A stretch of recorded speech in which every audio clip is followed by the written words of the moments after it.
From robotics.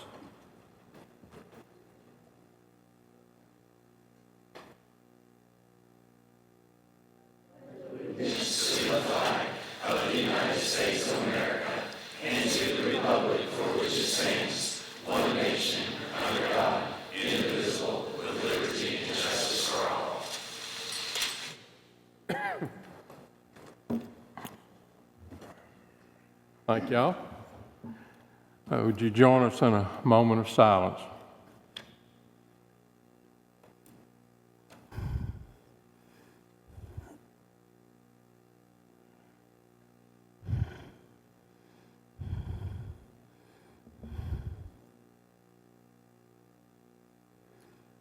All right. Okay. Have a motion on approval of the agenda. Second. Thank y'all. All in favor, say aye. Aye. Opposed? Okay. Approval of the consent agenda. Sir, second. Thank you, ma'am. All in favor, say aye. Aye. Opposed? Motion carries. Okay. Move on down here to number 6, visitors. We have none, correct? Next will be spotlight on education. Yeah, spotlight on education. We've got some great young people here tonight. We'll start off with spotlighting our Riverdale High School singers. If someone would come forward and introduce them. Well, okay, Ms. Alford. Good evening, board. So good to see you all tonight. Tonight we will be enjoying a performance of the Riverdale High School Singers. They will be helping to get us in the holiday spirit as we look forward to the holiday season. They'll be coming in just a moment to perform for you. They've been warming out in the hall. That's the thing that no one ever sees is the before performance preparation, and that's what they've been doing. They're very excited to perform for us tonight, and they even learned a brand new song today just to sing for you all tonight.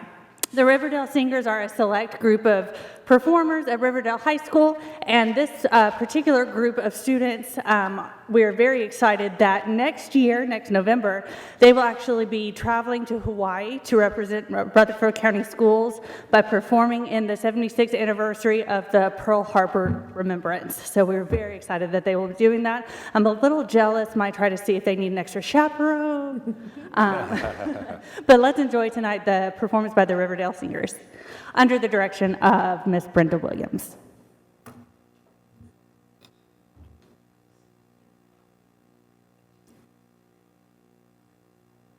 Deck the halls with boughs of holly, fa la la la la la la. 'Tis the season to be jolly, fa la la la la la la. Don we now our gay apparel, fa la la la la la. Troll the ancient Yuletide carol, fa la la la la la. See the blazing Yule before us, fa la la la la. Strike a harp and join the chorus, fa la la la. Follow me in merry banter, fa la la. I'll tell of Christmas treasure, fa la la.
Listen on with love and their joyful tones to every home.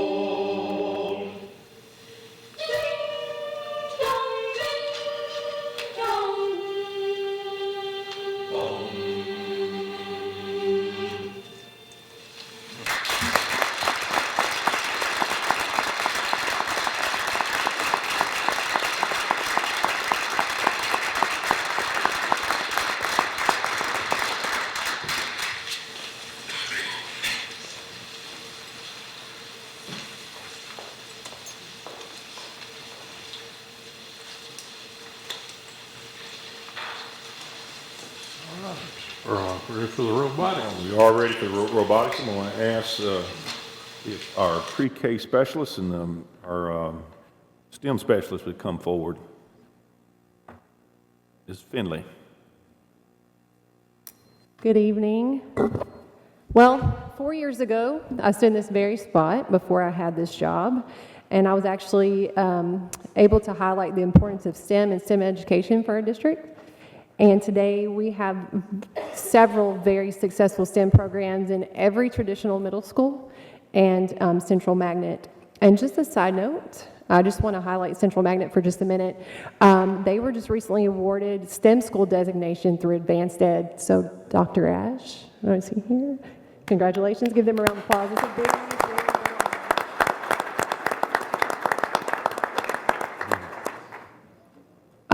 So, Board, a large majority of our funding for our STEM programs is thanks to you guys for approving that budget. And so, what I want to say as a result of that, we have 6 very successful robotics teams behind us. As a matter of fact, at the 2019 Music City Best Robotics Competition, out of 14 teams, 6 were from Rutherford County Schools. So that's more than we've ever had before. So what I would like to do is introduce each of these teams. I'm going to introduce their coaches. I call them coaches. I know it's not athletics, but it is a team. So they're coaches. So I'm going to introduce their coaches. Coaches, you can just kind of stand and wave your hand, and teams, as I call your coach, you guys can go ahead and start filing out front. Bring your robots, bring your hardware, all the good things. So we will start with Mr. Zach Martin. He is the coach of Blackman Robotics from Blackman Middle School. So Blackman, y'all can come on up. Yeah. And we have Dawn Powell that coaches Christiana Robotics from Christiana Middle School.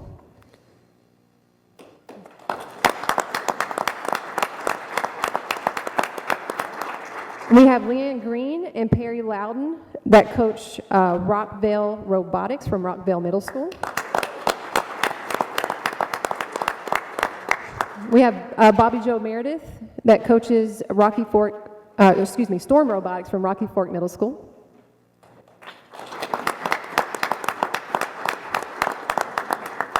We have Kevin Welch, who coaches SC Robotics from Stewart's Creek Middle School.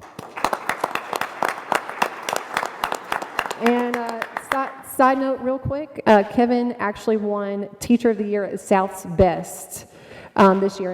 And just a side note, South's Best, that is the next stage of robotics competition. So all of these teams competed in the Music City Best in Nashville, and actually Stewart's Creek won the Best Award, which is the highest honor. Yep, give them a round of applause. And they were able to move on to the next stage at Auburn University, where they actually received, Kevin, you can correct me, is it 6th place overall? And that's out of 60 teams. So that's a big deal. Yep, very big deal. And then we also have Smyrna Robotics, who's coached by Rhonda Halimi from Thurman Francis Arts Academy. I don't know if they made it right. Hey. So one more time, let's please give each of these teams a round of applause for their hard work and dedication to STEM and robotics.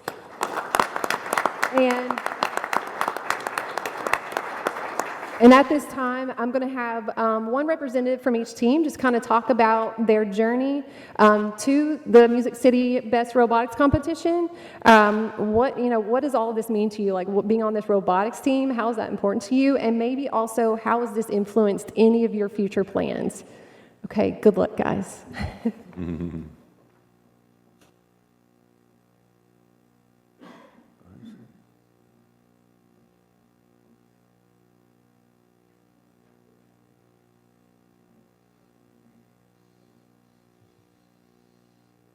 So we had Christiana is our best robotics. We only had 2 team members.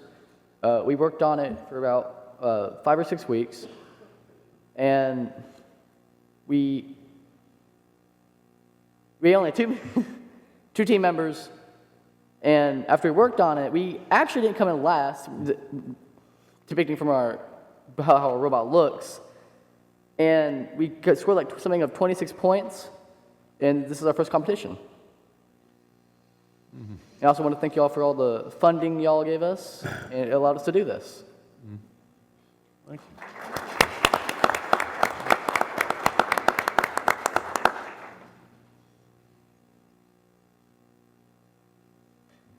Hello. First, I'd like to thank you for the funding. Thank you for that.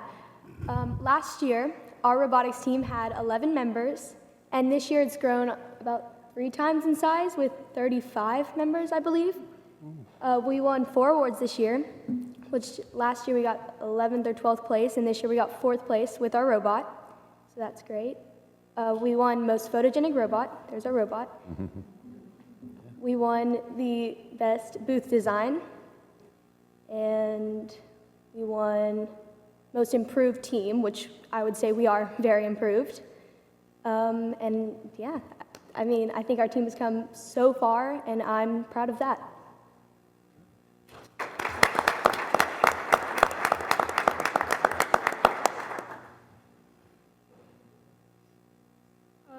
I'm from Storm Robotics, and I'd like to thank you all for the fundings. And this is our first year in doing Best Robotics, and I'm very proud of what we have accomplished. We had around 25 members, which is a lot from the first year. And we got Best Rookie Team. We placed 3rd place on our notebook, which is really impressive. And we also got a donation from one of the judges on our presentation because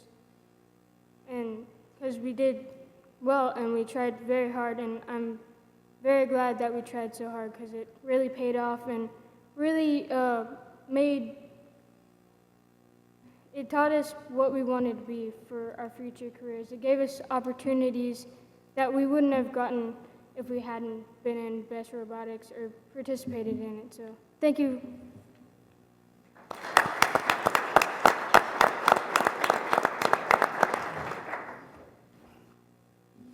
Hi, I'm from Stewart's Creek, and so we had 1st in Best, 2nd in Robot, and then at Auburn we had 6 out of 60 teams, which is very impressive. And thank you for the funding.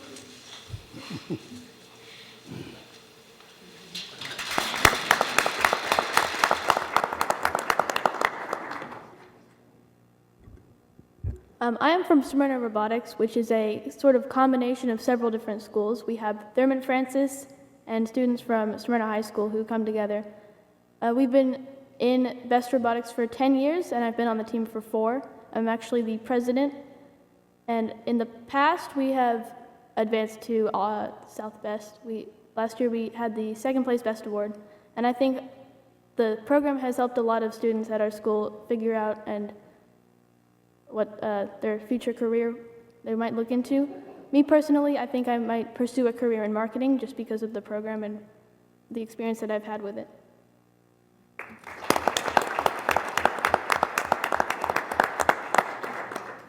Hello, so I am from Rockville Robotics, and this was our first year, and we got 1 award, and that was Best T-shirt Award. And we had about 15 team members, and I am going to probably go into engineering.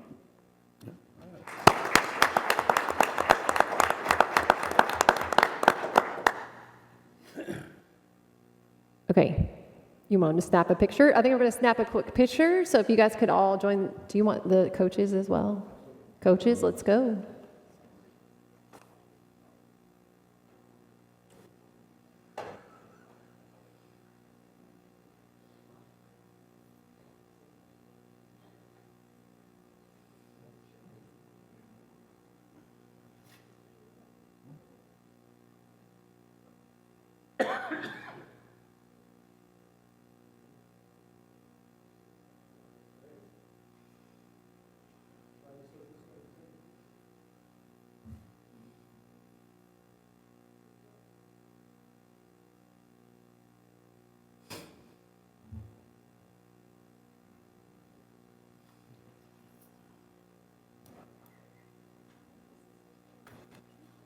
Thank you. Thank you, sir. Thank you. Yeah, thank you very much. Congratulations. It's cool. Thank you.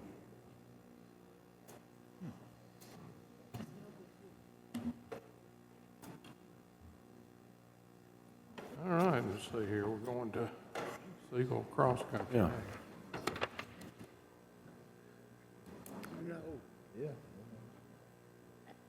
All right, next recognition, we're going to recognize the, I guess it's the Siegel High School Boys Cross Country Team that were TWA state champions for their third consecutive year, and their head coach, Phil Young, if he'd come up and introduce the team.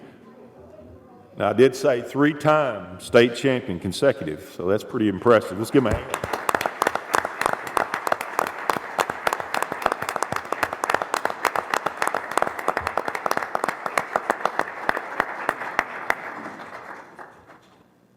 Good evening, and thank you for allowing us to have the opportunity to be recognized. Great honor to be up here after those wonderful singers and those incredible entrepreneurs. We are smart and very athletic also. I want to thank you all for your support. We did travel this year to Idaho to race, and without your allowing us, we wouldn't be able to do that, and Mr. Creasy and all our parents for their support also. We brought Pete, Repeat, and Three-Pete with us tonight. And I'm going to allow Seth Robinson, our senior, to introduce the seniors and share his thoughts. Thank you very much. Thank you.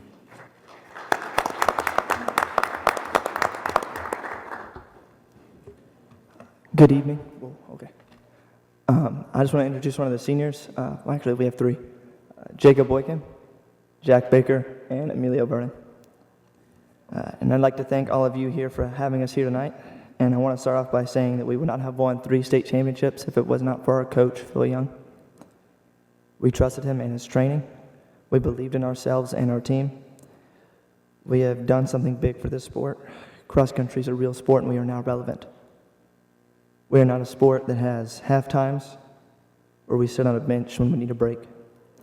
We run and we do not stop, and we do not give up.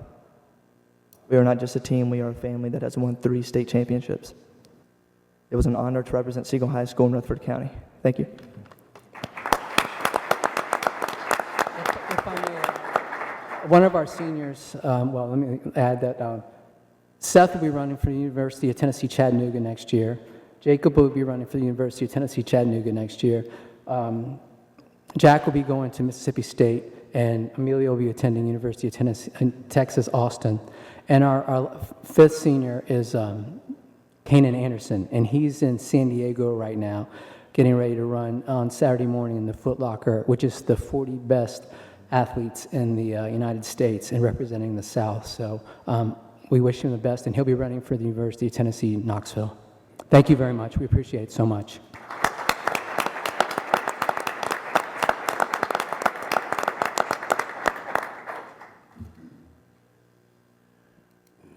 A lot of great things happening. Yeah. You can just look at what we've seen tonight and covers a broad spectrum of what goes on in our system. Absolutely. All right, number 9, ESL extended contract. All right, number 9, ESL extended contract found on tab 2. The ESL department will be conducting an after-school extended day program at Smyrna High School, funded completely by Title III funds. These funds will provide one bilingual educational assistant extended contract. The schedule for the extended school day will run for both semesters, Monday through Wednesday, from 3:45 to 6:15. The EA will receive $21 per hour paid by Title III funds. The ESL department uses Title III funds to develop curriculum supports and aids. 2 extended contracts are being presented for time spent in curriculum development. Motion to approve Rutherford County Schools Title III funded extended contract for bilingual educational assistant for the extended day program to be held at Smyrna High School, and the 2 extended contracts for teachers working on the curriculum development. Any questions or comments? Thank you, Mr. Hodge. Have a second? Second. Thank you. All in favor, say aye. Aye. Opposed? Motion carries. Number 10. All right, last night, Tuesday, we talked about the social and emotional program here, contractual agreement with Ripple Effects Whole Spectrum Learning System found on tab 3. Is there anything you want to add about that, Dr. Sullivan? That I kind of looked over it myself. Go ahead. Really, that's a program that is going to be used partially with our pre-K through 1, but also it's a program that we use pre-K through 12. And when we look at programs to be beneficial for our students, this is one that's actually recognized by the National Dropout Prevention Program. So be part of the reason we're looking at adding that for our students. And just to remind everyone, this is for our disproportionality that we were designated in terms of disciplinary action taken. This contract with Ripple Effects is for addressing behavior problems underlying risks. The purchase for the devices per school and 50 licenses for pre-K and K and first grade. It is evidence-based and research-based social and emotional learning tool. The total cost would not to exceed $98,900 during the 2019-2020 school year, with 10% maintenance fee in the following years and will be paid from the required allocations from IDEA disproportionality funds. Motion to approve the contractual agreement with Ripple Effects not to exceed $98,900 during the 2019-20 school year, paid from required allocation from IDEA disproportionality funds. Any questions? Have a motion? Move to approve. Thank you, sir. Second?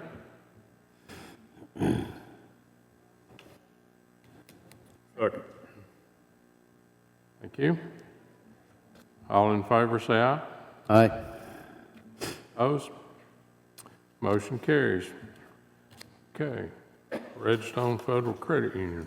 Yeah, before we go over this, I want to have Ms. Page go over there. As we looked at this, there is maybe a little issue that we probably can work through on. You want to go over the policy on that? Sure. We have a board policy, Board 1.806, that relates to the schools and advertising.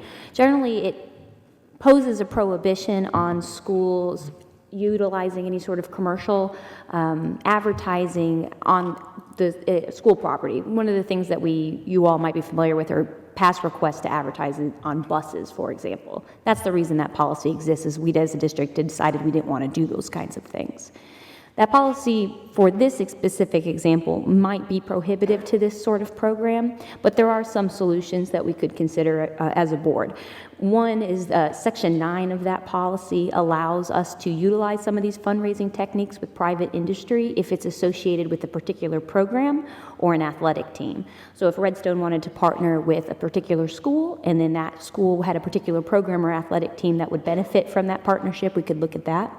Another option would be to consider amending the policy in some way to accommodate a program like this. So those are the options we can consider. I don't think that's prohibitive currently to the way that this agenda item is addressed, since this is exploration. So we can include analysis of that policy in cooperation with Mr. Reed's office and with Redstone if we'd like us to explore this as a potential option. Do we need to wait and go through this in the policy committee and then vote on it? I don't believe so. The motion is phrased as a way for us to really just giving us permission to continue to explore this, start contract negotiations and look at policy, and then we can bring a policy amendment if that's what we think is needed to a policy committee meeting. Okay, thank you. I think the motion does say potential. Yeah. Okay. Okay, Redstone Federal Credit Union is requesting to enter into an agreement related to the Affinity Card Program. The program consists of Redstone Federal Credit Union issuing debit cards with the logo on the school. Any purchases or percentage of that sale will be collected and paid monthly to the school. This agenda item is present for the board to learn about the program and decide whether it wishes to explore the program for future implementation. If so, final negotiated contract shall be brought before the board for formal approval. Motion to approve exploration of Redstone Federal Credit Union as a potential fundraiser for Rutherford County schools. Have any questions? I should have asked this on Tuesday night, and I didn't notice it until today. So I'll ask. Third line, if a customer uses the card on certain purchases, what purchases? Redstone represented that it will be all purchases. I was under the understanding when I wrote this agenda item that it might only be qualifying purchases. They define it as a qualifying transaction in their contract, and I thought that qualifying meant only certain things. But when we looked at the contract together, it is any purchase they use with the card. Thank you. Anyone else? Do we have a motion? Move to approve. Thank you, ma'am. Second. All in favor, say aye. Aye. Opposed? Motion carries. Number 12. All right, number 12 is for information only. This is the Behavior Intervention Educational Assistant job description that you'll find on tab 4. Anybody have any questions on that? If not, we'll move on to number 13. All right, number 13, I'm going to have Mr. Tackett come up if he's here, because I know there were some questions the other night about.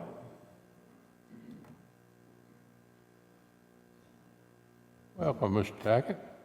Good evening. Yeah, I just want the explanation of what this is. Yeah, kind of go over, I know you and I sit in on a conference call at one time, but if you'd go over what it entails, what the cost is for the schools, what's the potential, NFHS is the National Federation of High Schools, which governs all high school sports. Tennessee TSSAA is a member of that organization, and it focuses down.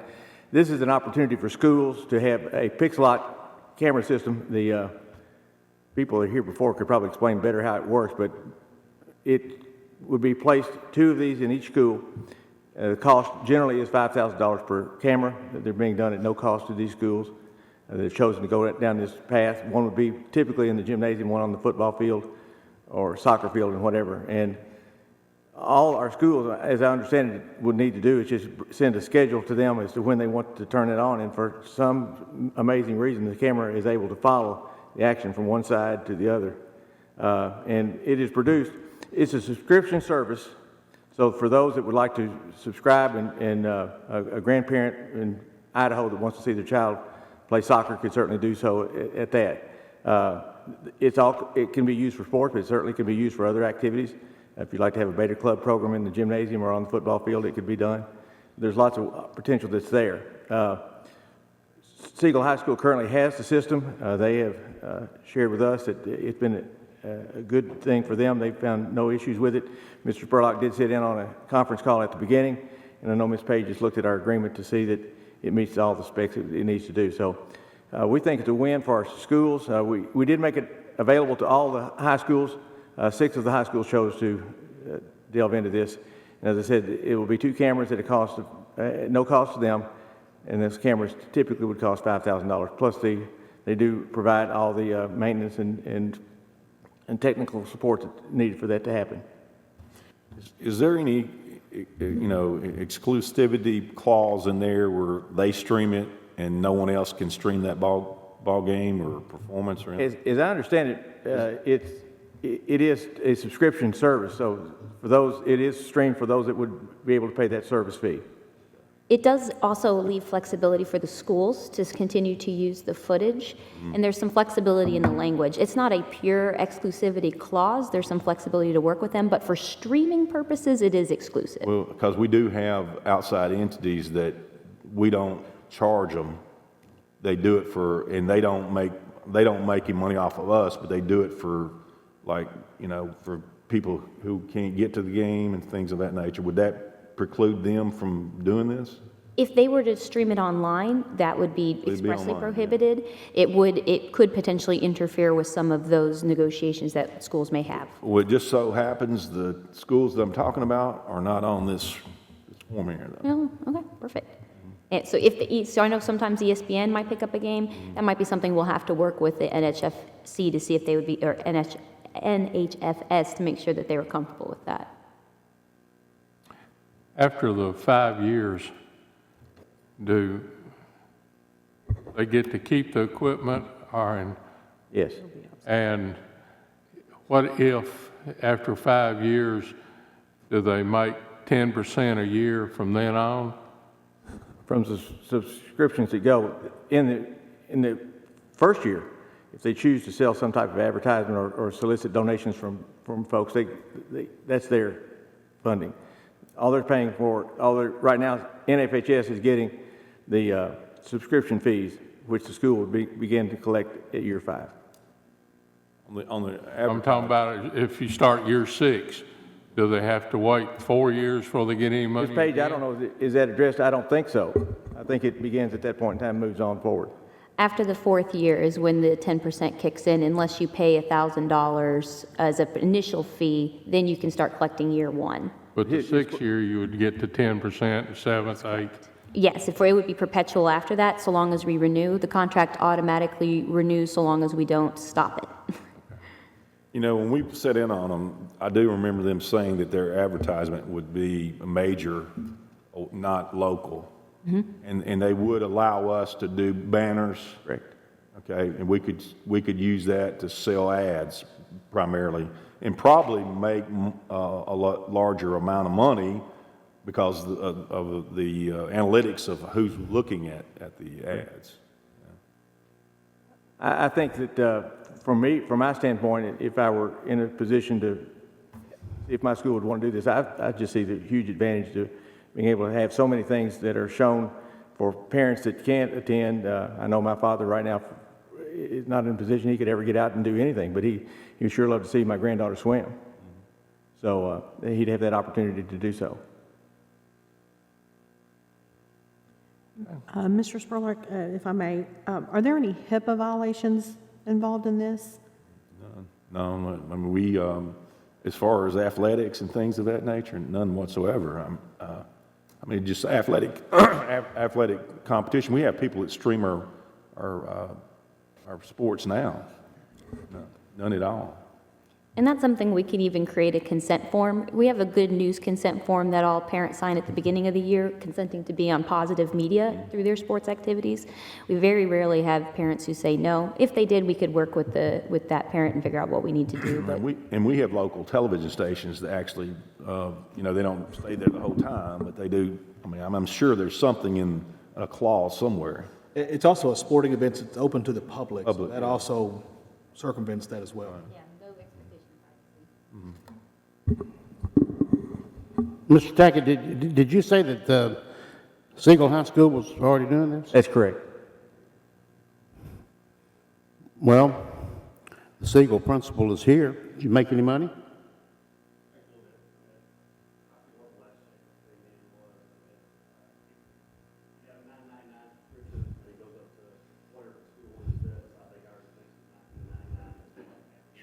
The next was like $29.99 for the next part of the year.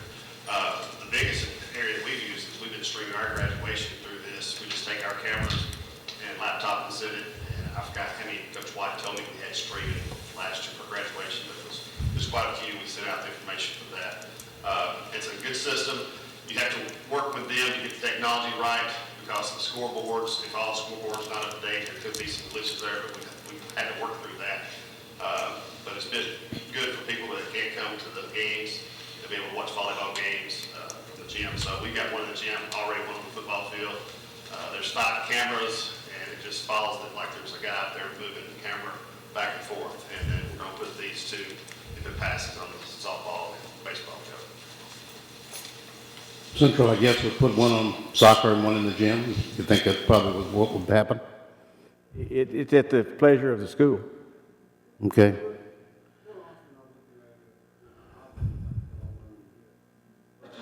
It's more of a service than a fundraising thing. We have people from all over, and it would allow them to feel part of it, if they live in Ohio or something. We don't think we're going to make hundreds of thousands of dollars on it. It's just another way to serve the grandparents and parents. Let me go back to Siegel for just a minute. Since you're getting a check, then you must have paid the $1,000.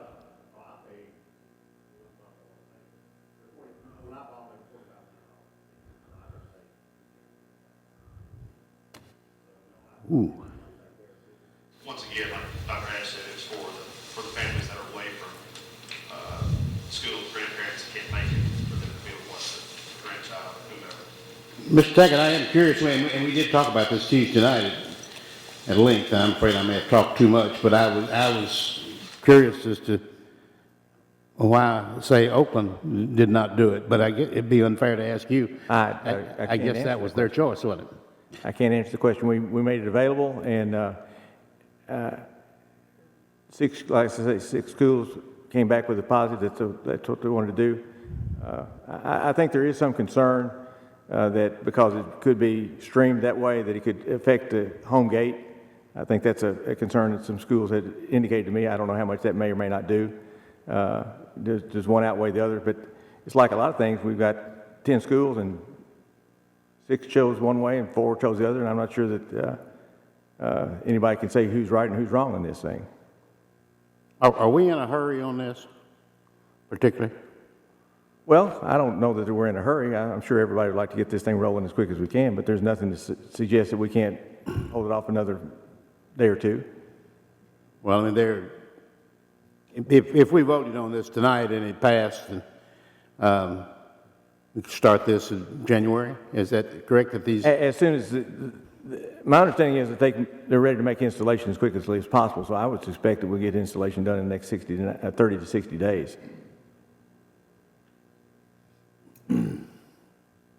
If I may, as fast as technology is, I'm afraid in 5 years those cameras are going to be obsolete. So are we buying more cameras at the end of 5 years? Well, first of all, we're not buying any cameras now. So that's the good news. If they become obsolete, you don't have any money invested into it. So this is at zero cost to our schools. So you're not investing $10,000 as Mr. Creasy had to do a few years back.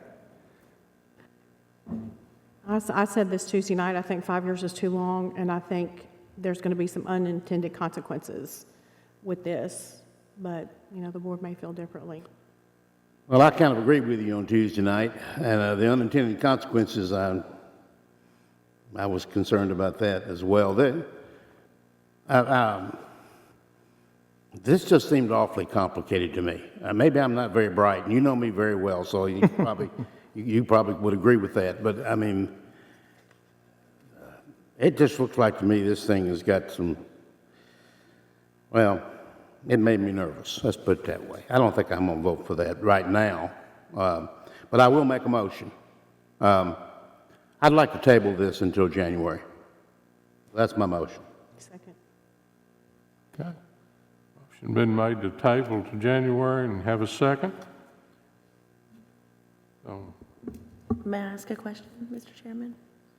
In the meantime, are you wanting more information brought back? Why would we table it? I'd like to read this contract, and I've got mine in paper form here that I told you all about the other night, thanks to Ms. Michaels. It just worries me that people are out there. I want our schools, if anybody's going to make any money, I'd like for it to be Stewart's Creek High School here, because they're on here, or Eagleville, they're on here.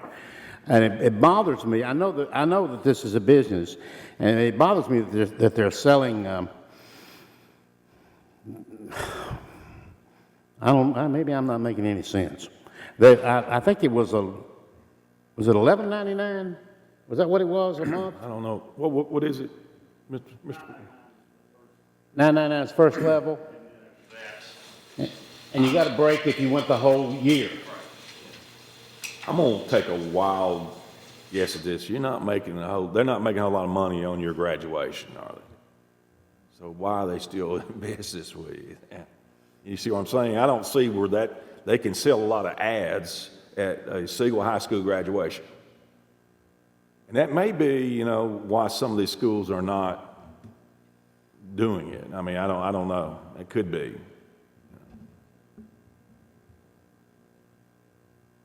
We don't know what they've sold, do we? The network. I haven't asked the question, so no, I don't know. Well, I don't know if that they we share ever that would with know. me if I did ask the question, but I have not asked that question. I don't know that they'd have to answer that. I mean, they can have 1,000 subscribers to Siegel Volleyball or none. I think the subscription we would know. I don't know what kind of profit they make on it, but I think we can find out the subscription numbers for sure. Mm-hmm. As I recall, they sell their main ads, and they said that they would not be competing. In other words, it would be a nationwide ad. Could be a McDonald's or something like that, but they wouldn't compete with. And keep in mind, all that's how they make revenue off of it is how they sell the sponsors, and how that is determined is how many hits they're getting on their site and things of that nature. They're probably looking at the demographics of Rutherford County, how we're growing. They're looking at some of the successes that we've had in our athletic programs throughout our county, and they're thinking that this is a market that's viable in order to grow this. I mean, I don't think that, no offense, Central Magnet, they're not going to sell a lot of ads there. They're going to make a lot of money there. It just is the nature of the beast. It's what they're looking for your major sports and looking at how many of viewers they can get, and hopefully along those things they can sell this market, these ads to their customers. I could only take a guess at what it would cost a school to, on their own, put any kind of camera system in like this at all. I mean, they're not going to sell it to a school for $5,000 if they can't have some revenue off of it. So what it would cost a school to do this on their own would be well past the $5,000 rate. And for me, I'm not trying to sell it because I'm not making anything off of it at all. I have no dog in this hunt at all. But as I see it, a school could never do that themselves and recover anywhere close to the revenue that it would cost to put it in. Don't some of our schools have a CTE program? That I know Stewart's Creek has it. CTE where they can broadcast.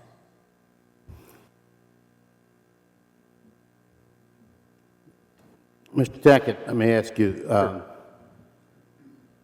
from this company, there's nobody there at the Central Tiger basketball games from this company. There's no broadcaster. No, that's correct. No audio. It's strictly a video presentation.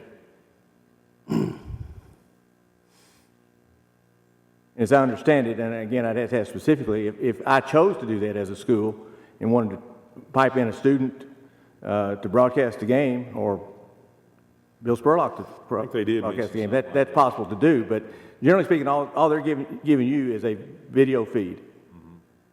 And as I say, how that camera knows to go from this end of the volleyball court to that side of the volleyball court, I have no earthly idea. The robotics people could probably answer that for you. I guess that would be possible, but the football thing, I mean, that's counting the end zones and so forth, that's 150 yards. And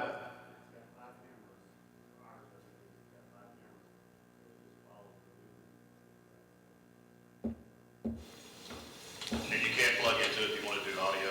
We haven't done that. You can plug in the radio broadcast if you want to do something like that as well. We haven't done anything like that.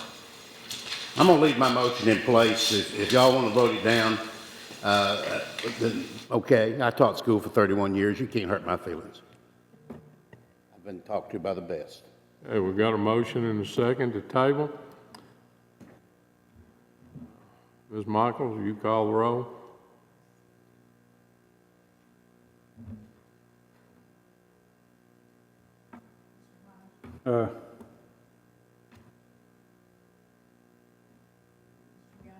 Yes. Yes. Yes.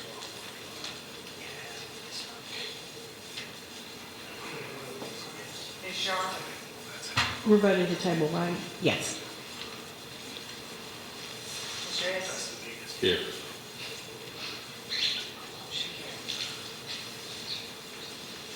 I will request that someone provide for us a list of questions we need to get answered for you. So that we're able to do that.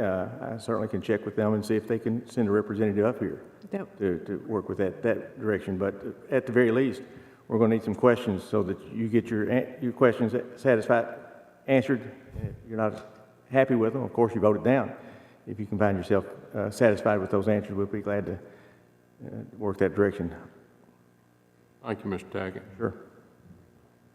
Okay, John Coleman Annex.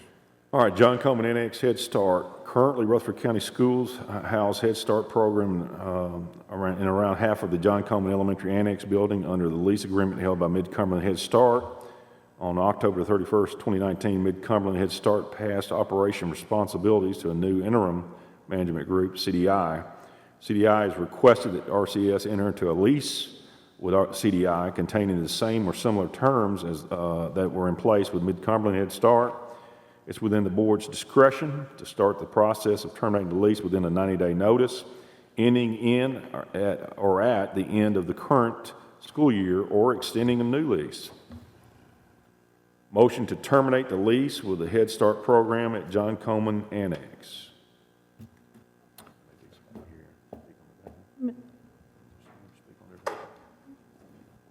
Is there someone Is there someone here to speak? Come on up.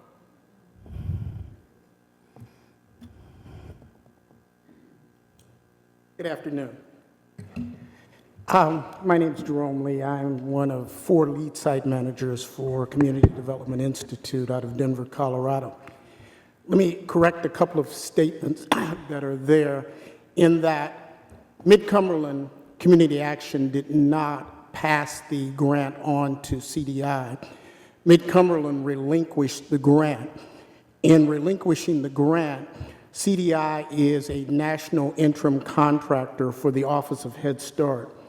As a national interim contractor, our responsibility is to continue services within the communities where Head Start programs were until that Head Start program has an opportunity to be bidded out again in the community for a local Head Start sponsor.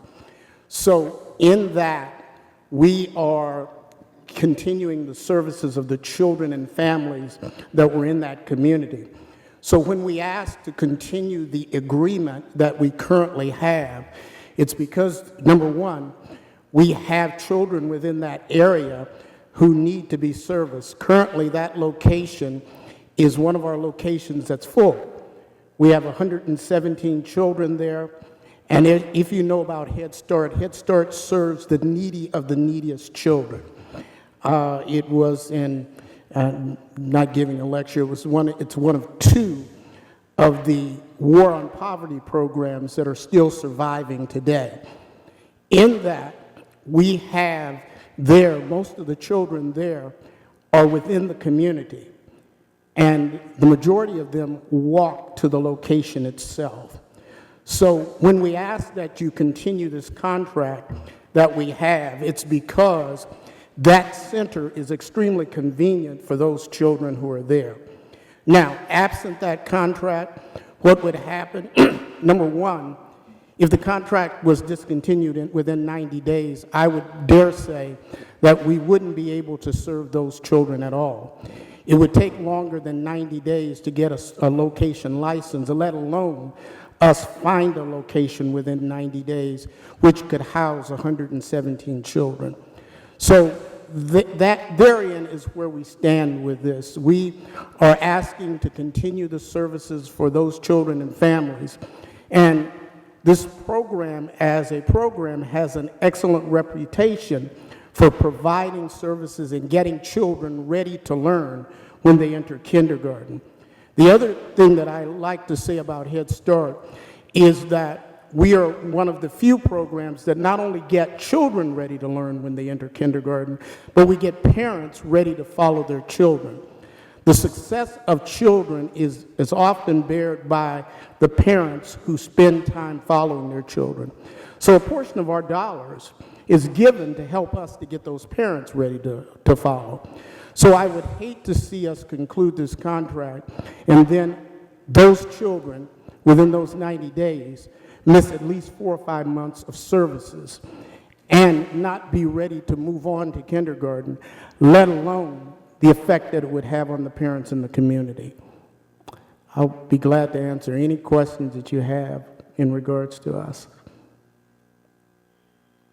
Any questions? I do. Mm-hmm. At what point did CDI take over this contract? We became responsible November 1 of this year. And if we were to give you 90 days, I understand you say, excuse me, that it would be hard to find another location. Would you need another school? What kind of a location would you need to serve the community? Currently now we house, I want to say, and I'm going to ask some of my folks, how many classrooms do we house there? 8? 6. And how many staff? How many offices? Do we have staff offices there also? So we would have to find a location that would house 6 classrooms and probably at least 2 major offices. So, and the other thing for me is that disrupting the middle of a class year or a year with children. I've been in this business with CDI for now 19 years, and we've managed over 230 programs. And I've been in cities where we actually started, we had to go in and the program was terminated. And we had to go in and start services and try to get services in the middle of the year. And when we couldn't find buildings, some of those children lost a whole half of a year. In 90 days, if we concluded this contract in February, with us trying to find a building, there's children who would lose March, April, May, and June.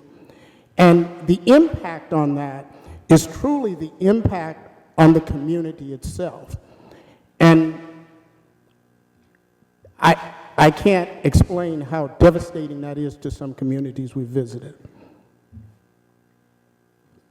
Mr. Gregory, not to put you on the spot, but do you have any numbers on the children that were in the Head Start program that actually graduated? No. And I always tell folks this, because that's all our job is to get them ready to learn when they go to school. Right. Between going to school in the next 12 years, there's a big gap. And so to correlate graduating from high school with Head Start totally is missing the other 12 years. Getting them ready to enter in the school is a monumental task in itself, and I think that's important, at least for the next teacher who picks them up. So I don't have any figures on that at this point. I understand. This Head Start program is actually in my district, and I have visited it. And it serves Smyrna and Laverne. Mm-hmm. So it's not just because it's in Smyrna doesn't mean that it doesn't serve Laverne also. Yeah. And these are our future John Coleman students. So they're going to go from Head Start probably right into the John Coleman School. Mm-hmm. The other thing that I would hate to see is there's 117 children that we're serving there. This program serves 8 counties and responsible for serving 835 preschool children. One of the things that Head Start is very big on is hitting full enrollment. I'd hate to see us lose slots in that area because we've got to go elsewhere to get to full enrollment. That's just counterproductive to that community for me. I guess the question I've got, just looking at this thing, if we run the contract right now through the end of the school year, would that be of benefit to you? It would be a benefit to us if it is a determination that we have to find another location. Yes, running it through the end of the year would be a benefit for these children. CDI will not be here on a permanent basis. As I said, we're interim. Any other location that we find, we're hoping we can find it within the parameters of the area that we're in. The overall detriment that I see is losing the area that we're in because of the proximity of where the families are in relationship to where the site is. And anytime we can locate a site within an area where the majority of the children are walking to the school, it says that there is a high and great need in that community. And so once we relocate that, it becomes difficult because then you've got to come up with transportation if necessary. You've got to, those parents who are walking now have to find another way if we can't get transportation. It's just that this location that we currently have, the proximity for the need is tremendous. And so, yes, in answer to your question, yes, it would be of a great benefit for this year. I'm hoping that for the future grantee, if we're not here next year, that you would consider the proximity in relationship to the families.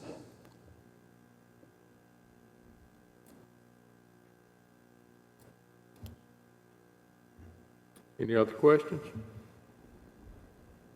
Thank you for allowing me an opportunity to explain the need that we have here. Thank you for coming. All right, do we have a motion?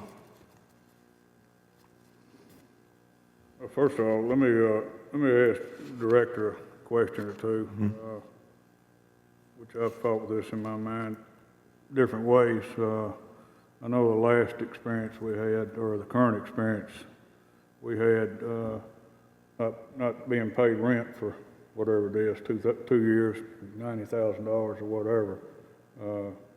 I somewhat got a problem with that. I can respond to that. I can't respond to the program. Okay, I know you're interim. All you can correspond is what's going on. I can respond to that. Of course, we're not a successor, so we can't take responsibility for the funds of the prior grantee. If there is a need to charge rent for the facility, we are willing to pay rent for the facility. That's how great we see the need in that area. But we cannot, because we're not a successor, we can't take responsibility for the prior grantee's bills. Once we take responsibility for one of their bills, we're responsible for all. Oh, I understand that. I'm just looking at, number one, that deal right there gave me a heartburn from the get-go. I hope you understand that, but I know you can't really tell us what, I guess my question to you is how, when you're talking about interim, how long are you talking about? Well, our job is we're here until the Office of Head Start has an opportunity to put the program out for bid, has an opportunity to read, analyze the bids, choose a future grantee, identify that future grantee, and then come in. In regards to this program, it's already been out for bid. So our average time is 12 to 18 months. We have been in a program as long as 9 years and as short as 2 months. But our average time is 12 to 18 months. And our contracts with the Office of Head Start, because we are interim, our contracts with the Office of Head Start are annual contracts. Mr. Bouldry, have you invoiced them already for 1 month? I've not invoiced them for November, and the reason being is I do not know who at your organization to invoice. I sent the original invoice, and like you said, you're not responsible for before you, but I sent the original invoice to them. I have not heard from anyone from this organization. I need a contact. I actually took the original invoice, which I think was about $85,000 over a 2-year period, and I forwarded that original invoice to the prior grantee. Okay. So, if we have a cost that we can agree on, I did not take a firm look at that cost. I'll be more than glad. I'm here through tomorrow. I'll be more than glad to agree on a contractual cost. We pay on net 30. I mean, we pay very quickly and very well. Ms. Page, when we came up with this agreement, once they took over, was it not discussed what the charge would be? We have a letter that I worked out with, it wasn't with this gentleman, it was with Mike Housey over there. Yeah, we Was it with have a a letter. representative from this Yeah. organization? That's correct. So they know that they've got that 1 month, so we'll make sure we get that to the right person. Yeah, Mike Hosey is our facilities manager, and yeah, we always start out with a letter of good faith, and that's what you received. And if we owe you 2 months based upon what the costs are, give us an invoice for that, or give me a cost that we can agree on a contract, and we'll have you paid within the next, my intent would be to have you paid before we go on Christmas break. If I could say a few things. First of all, I appreciate what you guys do. I know you do a tremendous job, and I've been down there. Board, I know you have a difficult task ahead of you, and we're growing 1,000 students each year in this county. We all know that we're bursting at the seams in our K and pre-K through 12th grade, and we are looking for space. We've gone through a lot of options of what we could put there. There's no decision had been made. However, I think that it's incumbent upon us, as we work with our commission to fund building programs, that we look and maximize the space that we currently have. And this is no disparaging about, I think the Head Start does a tremendous job, and there's a great benefit. And it's very unfortunate that we are in this position where you as a board have to make those decisions, those difficult decisions, to address what you yourself are currently responsible for. And it's difficult for us as we look and we decide, are we going to add a portable here? We're just about having to the point where we have to buy portables, and I don't think that's something we really want to do. So that's my 2 cents. It's a difficult decision, but I was just making sure that we understood why we're doing it. We're not doing it to be mean-spirited or anything like that. We're trying to maximize our space. We got over 47,000 students, and we're adding 1,000 every year, and that's a burden on our local government. Yeah, I would just ask that in your decision-making that you consider that you don't want to break the cycle of the time period of the children who are currently there. And if long-term consideration is at all possible, I really want you to take into consideration the community that we're preparing to go into the schools that you're serving children. Yes, sir. Thank you. Thank you.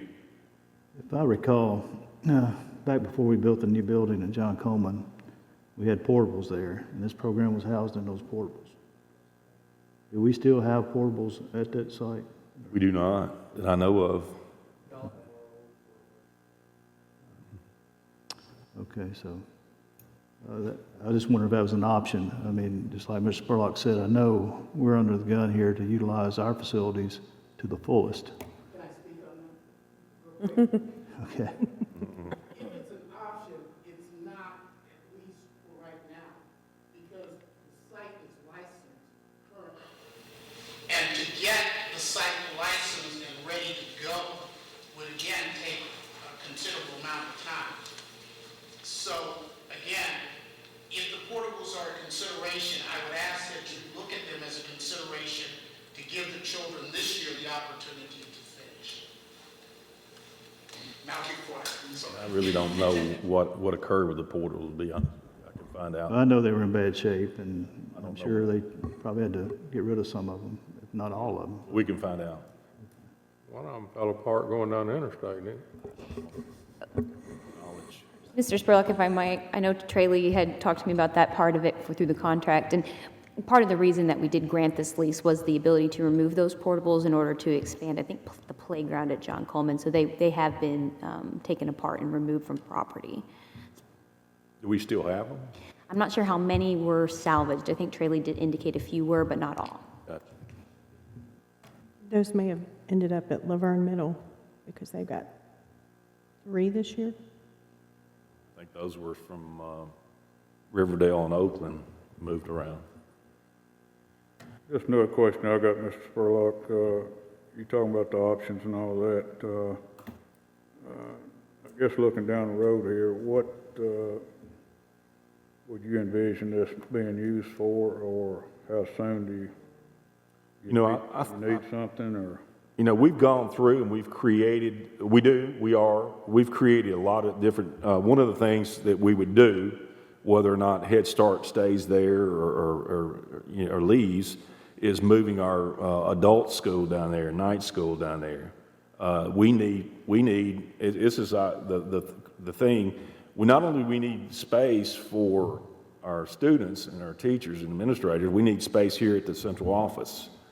And right now, they're over here in our other facility, and we would like to, if this came to fruition, even whether or not, you know, Head Start stays there or doesn't stay there, we would like to start off by moving them down there at night to take those classes at night, which would free up some space for our instructional department. What we would do is we would move our non-instructional people over there, and we would expand our instructional department here. Right now, they're kind of falling over each other.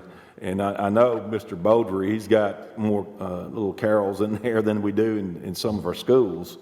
It's just, we're growing. That's basically it. We're growing with personnel. We're growing, obviously, when you grow with students, you're going to grow with personnel.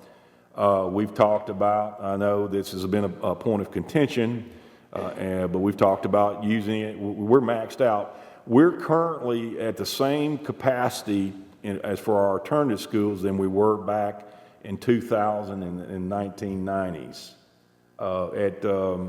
At Smyrna West, they have, I don't know how many portables they have behind their school, but it's not many. Our capacity for both Smyrna West and Daniel McKee Alternative Schools is less than 200 kids. 3 or 4 portables. And they have 3 or 4 portables, and Daniel Key has a lot. So we've gone through a list. I don't want to really say that what we will do is if you choose to move forward with whether you continue with this agreement with Head Start or you choose to terminate the lease, then we would bring you forward some options based on what your decision is. But we have plenty of things that we could use the space for. Basically, if I gather what you're saying, sooner or later, this is going to happen. I'd say that, or else we're going to have to build, we're going to build more than 1 or 2 schools. We're getting almost, quite frankly, and this is for the public primarily, if we started today, we could build a school every year and still not be caught up in 5 years. Because of the portals, we use a lot of portables. We know that. We have our kids in portables. We've got campuses that cannot take any more portables. I will mention Laverne Middle School is one of them. We could not put another portable there. And it's just a very challenging thing.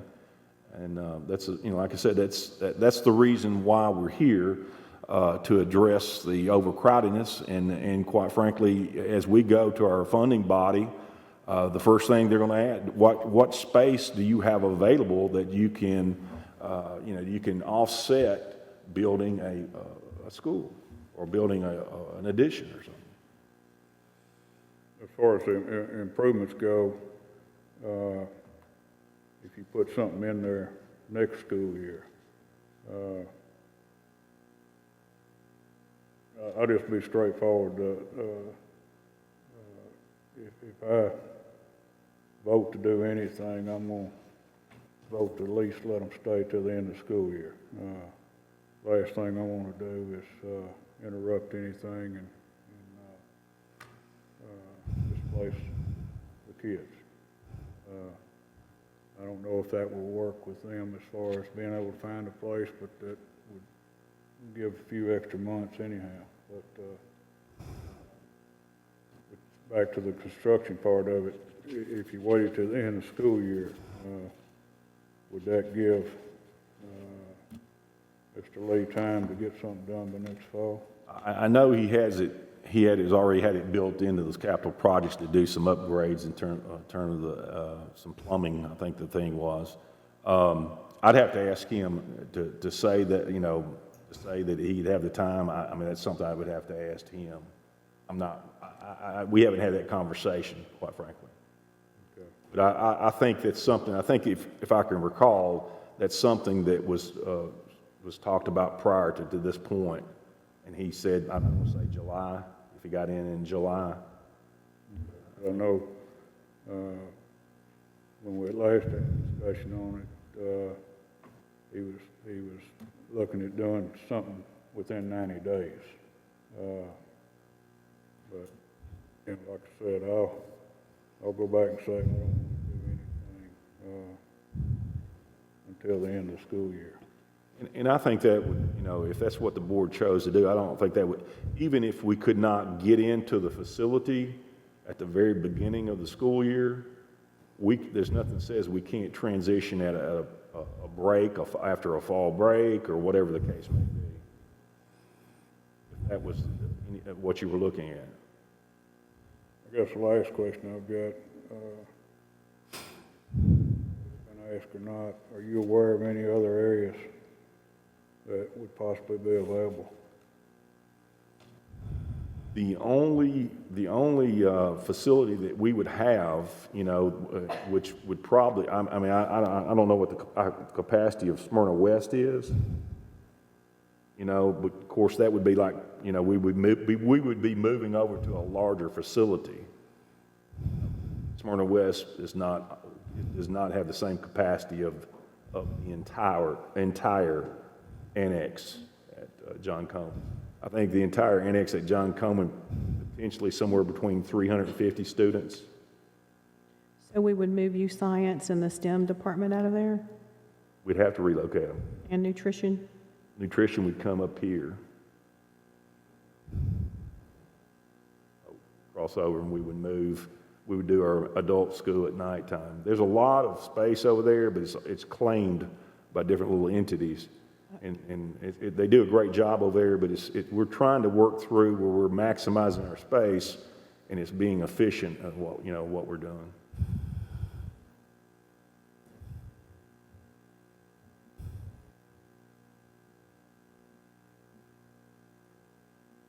Well, did you make a motion? I don't know if I made a motion or not, but, To add to let them stay till the end of the school year? yeah, I definitely Have want, to do I this? definitely want to do that. I mean, like I said, if it's something that, the director says we need it fairly quick or, you know, within the next year or so, and we've got renovations to do down there, I think we got to do something. That's right. And in the motion, I think it does say extending it to the end of the current school year. Yes, I see it now. I mean, that would be my motion to go through the end of the school year for sure. Okay, we've got a motion to terminate their lease and let Head Start stay until the end of the current school year. Second. Thank you, Mr. Jordan. Okay, we got a motion and a second. Ms. Michaels, you call the roll. Yes. Mr. Young? Yes. Ms. Johnson? Yes. Mr. Jordan? Yes. Mr. Hodge? Yes. Mr. Estes? Yes. Motion carries. All right, facilities for approved exemption. All right, facilities is use of approved for exemption pursuant to Board Policy 3.206, public education schools and institutions, post-secondary education institutions, private universities and colleges, governmental entities, or agencies that provide benefits to the Rutherford County school system or have an in-kind relationship approved by the Director of Schools may request the Board of Education to allow an exemption from the use of facility fee, which the Board may allow or deny based upon the details of the specific request. The following are a motion to approve the following groups requesting waivers pursuant to Policy 3.206, Cystic Fibrosis Foundation Awareness Walk at Central Magnet, Girl Scout Troops meetings at Siegel High, Smyrna Lions Club fundraiser car show at Smyrna High, and Smyrna Junior Basketball League 2019-2020 school season, which also would include practices at Thurman Francis Arts Academy and games. So moved, Mr. Chairman. Second. Okay. Got a motion to approve and second. All in favor? Aye. Opposed? Motion carries. Okay, facilities. All right, this is found on tab 6. This is the 10 Oaks Free School Site Complex, extension of the off-site water utilities for the 10 Oaks School Site. The construction of schools of 10 Oaks site will require certain improvements to water lines serving the area. Consolidated Utility District has agreed to provide the engineering and design for an off-site water improvements needed and acquire the easements needed for the water utilities and to be responsible for the off-site cost of upsiding any lines over 12 inches. The agreement provides for the improvements to the water lines needed for the off-site water line improvements to serve the site. Consolidated Utility District will be responsible to maintain the off-site water lines after inspecting and accepting the same. Water lines on the school site will not be governed by this agreement and will be the responsibility of the Board of Education. Motion to approve the agreement with Consolidated Utility District for off-site water utility improvements needed for 10 Oaks Farm School site at the cost of $759,000. A motion? So moved. Second? Second. All in favor, say aye. Aye. Opposed? Motion carries. McFadden School. Yeah, McFadden School Sunshade. Principal Dr. Clark Blair has requested permission to install a sunshade on the front playground. The sunshade will be paid through the PTO funds at a cost of $11,963. Engineering and Construction has reviewed the request and find it to be acceptable. Motion to approve the installation of the sunshade at McFadden School at no cost to the board. Have a motion? Move to approve. Thank you. A second? Second. Thank you. All in favor, say aye. Aye. Opposed? Motion carries. Building program. All right, yeah, the building program that went over the other night, I think a lot of people were interested in about the Central Magnet locker rooms. I think the board talked about that. They were going to be doing the commodes, if you will, as we call it around here, toilets. I think it's what's on these signs, and doing some work there. I think Mr. Lee went through all that and talked about that. Are there any questions about? That was one of the bigger ones there. I think that was the one that people were interested in hearing about. Okay. All right. We went over the strategic plan. Yeah, we went over strategic plan. So all we need to do now is a motion to approve, and we did a change there. Motion to approve the 2019 to 2022 strategic plan as presented. Have a motion? Move to approve. Thank you, sir. Second? Second. Thank you. All in favor, say aye. Aye. Opposed? Motion carries. Okay, we had an insurance update the other night. Do y'all have anything to add? No, sir. Just as we went over on Tuesday night, you have the financials for 264 fund and 266 through October 31st. And Dr. Anthony and I will be attending the next insurance committee meeting next Thursday at 1 o'clock. We'll bring you whatever information that we find out from there. Thank you. Okay, director's update. One thing here, go over real quickly. This is a proposed, this was brought, a proposal to do some rezoning from Siegel Middle to Oakland Middle in the 2020-2021 school year. The two principals did look at this. What this would impact is you see that circled around there, and we'll bring you forth. This is for information only. We'll bring you, if you choose to go forward with this, we'll bring this forward, more details on this.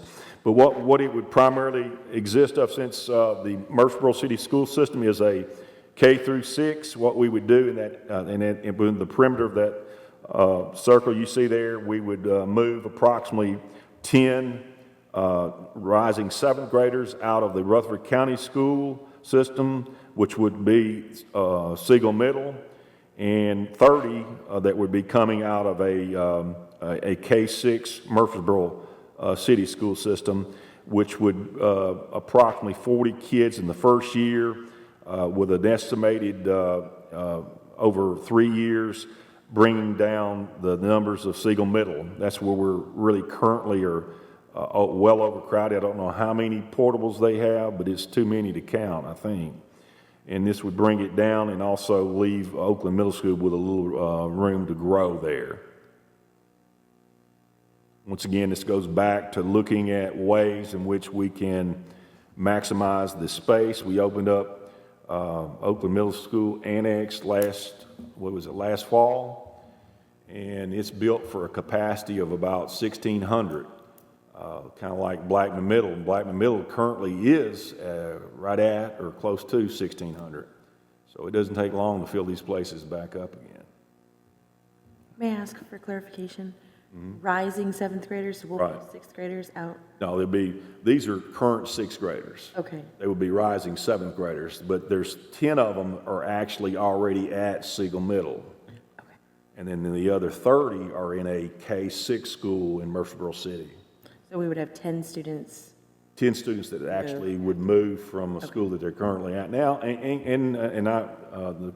went over this with the chairman. You can have, you could have, the same thing we always have in zoning. I got one kid that's at Oakland Middle, and I got an 8th grader at Siegel Middle. I mean, it's a possibility that could happen.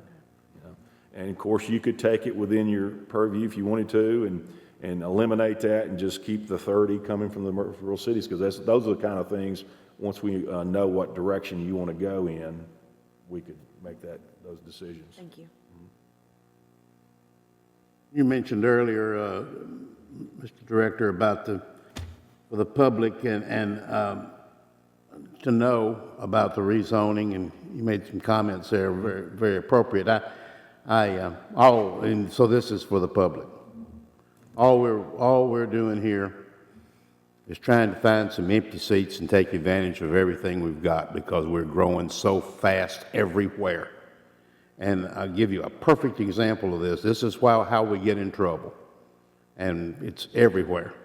This year, Rockville High School, which we just built and filled up, will graduate, I think it's 137. I believe that's right, students.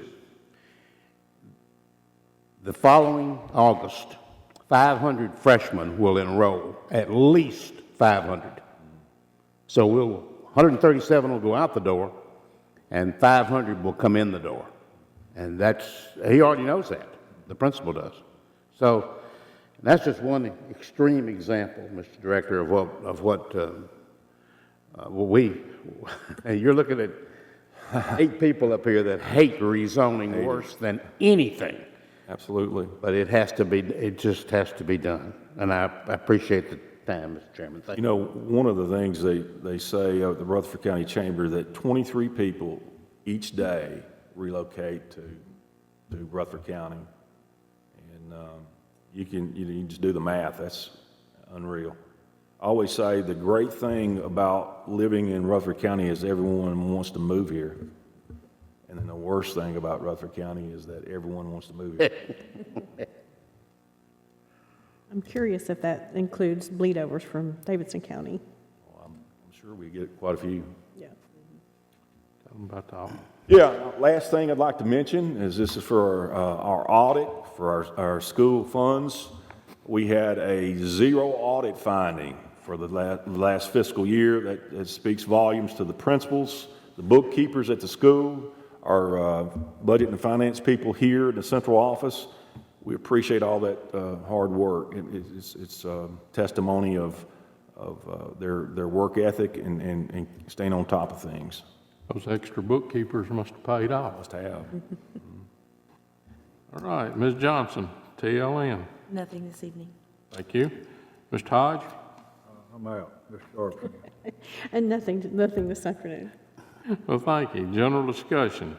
Mr. Chairman, we've got some folks from Central Magnet here tonight, and I know we always appreciate them being here, and they managed not to break into thunderous applause at the locker room news, and I appreciate them being under control there. But also, I noticed the air conditioning and heating system over there. I believe Mr. Lee said the other night that that had gone out for bid, and at a cost of, I believe, $500,000 to solve. So I just wanted the Central folks to know that you're not always going to be sweating like crazy in your building and freezing to death in certain parts of the building as well. Evidently, we're going to try to get that solved. Anyone else? General discussion.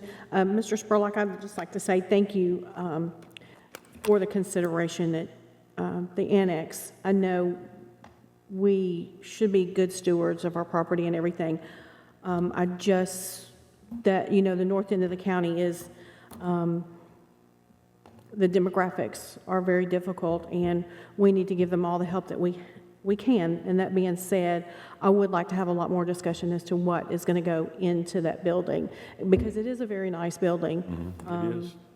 But the graphics on that end of the county are quite different from the middle and the latter of the county, and we need to give them as much support as we can. And I feel like all of our hearts are in the right place. Thank you. Anyone else?